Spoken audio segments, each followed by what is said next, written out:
যখনই ভাবলাম বাবা সাদিয়ার মাকে নিয়ে পালিয়ে গেছেন, তখনই মনে মনে বললাম হালায় কামটা করলো কি। রাত তখন 9টা। তখনই বাবা দেখি বাসায় আসছেন, আর সাথে ঘুমটা পড়া একজন মহিলা। বাবা এসেই বললেন, জয়, তোমার আম্মুকে সালাম করো।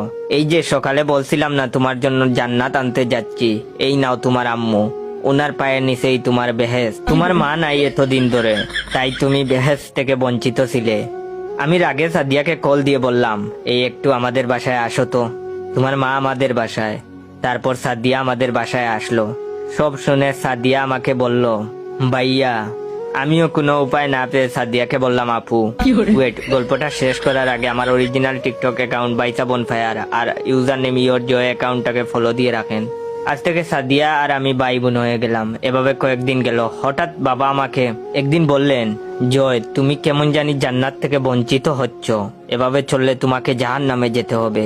আমিও মনে মনে ভাবলাম, ঠিকই, আমাকে লুচ্চামি বাদ দিতে হবে আর প্রতিদিন 5 ওয়াক্ত নামাজ পড়তে হবে। কিন্তু কে জানতো লুচ্চা বাপ এইবারও কষি একটা মেয়েকে বিয়ে করে আনছেন। আর এসে বলেন, বাবা, উনিও তোমার আম্মু, সালাম করো।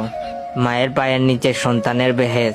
তুমি সাদিয়ার মাকে সালাম করো না কেন জানি আমি বুঝি না, তাই তোমার জন্য নতুন আম্মু নিয়ে এসেছি। হঠাৎ মেয়েটার মাথার ঘুমটা পড়ে গেল। তখনই দেখি সে তো আমার এক্স। এবারও মনে মনে বললাম, হালায় কামটা করলো কি। যাই হোক, আল্লাহ আমার দোয়া কবুল করছেন। আমার এক্স যখন আমাকে ছেড়ে যায়, তখন দোয়া করছিলাম, আল্লাহ এর কপালে যেন বুইড়া একটা জামাই জুটে, যার চরিত্রে একটু প্রবলেম থাকে আর মেশিনটা একটু কাজ কম করে। ভিডিওটা কেমন লাগলো অবশ্যই কমেন্ট করে জানাবেন। আর হ্যাঁ, আপনারা কি চান বাবা এবং ছেলের গল্পের আরেকটা পর্ব দেই? যদি চান তাইলে বেশি বেশি করে like, comment, share, copy link করবেন। ধন্যবাদ।